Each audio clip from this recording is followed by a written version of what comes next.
हजरत इब्राहिम इब्ने अदम बादशाह थे, घर में सोए हुए थे। तबीयत में रोज ख्याल आता था कि अल्लाह अल्लाह होनी चाहिए यार, ये दुनिया तो थोड़ी चंद रोजा है। वही लफ्ज जो हम सारे नहीं कहते, दुनिया चंद रोजा है। तो फिर बंदा पूछे कितने दिन रह गए आपके पास, कहता बड़ी उम्र पड़ी है अभी सही होने के लिए।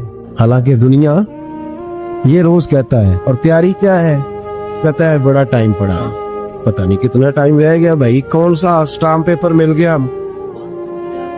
तो हजरत इब्राहिम बिन अदम कहते मैं भी रोज झगड़ा करता था अपने आप के साथ, पता मुझे था सारा। रोज तस्बीह ले लेता, थोड़ा सा वक्त निकाल लेता, 10 मिनट, कभी 1 घंटा, कभी चला गया, कभी ना गया, कभी कर लिया, कभी रहने दिया। तड़प अंदर बड़ी थी, लेकिन कोई रूटीन नहीं थी। आदतें भी सारी वही थी, खाना मर्जी का, सोना मर्जी का, पहनना मर्जी का, आना जाना अपनी तबीयत का, कोई पाबंदी नहीं।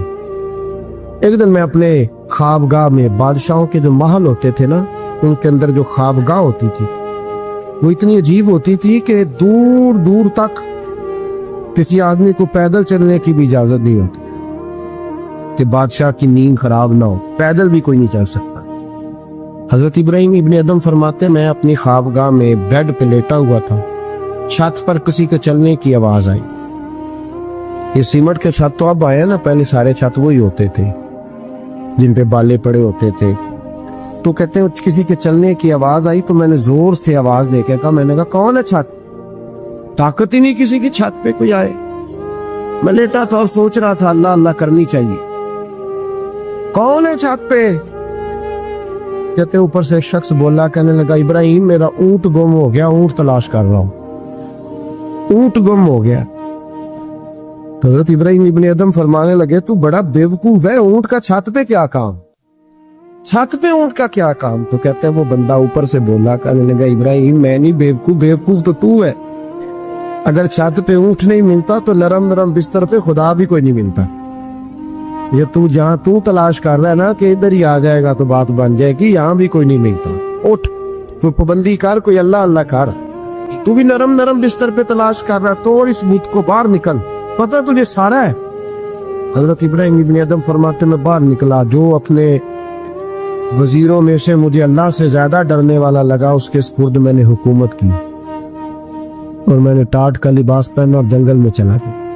तेरी तलाश में फिरा मैं जंगल, पहाड़ और दश्त में। फरमाते जिंदगी बिता दी, अल्लाह ने इतना नवाजा, इतना नवाजा।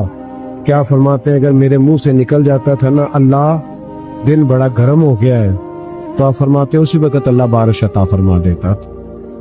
फिर ये हालात हो। आप एक दिन बैठे थे सुई धागा लेके दरिया किनारे, कुर्ता थोड़ा फट गया तो उसको सी रहे थे। पुराने जमाने का जो वजीर था वो घोड़े से करीब से गुजरा तो कुर्ता सीते देखा हजरत इब्राहिम इब्ने अदम रहमतुल्लाह अलैह को। हजरत इब्राहिम इब्ने अदम सी रहे थे तो वजीर आया,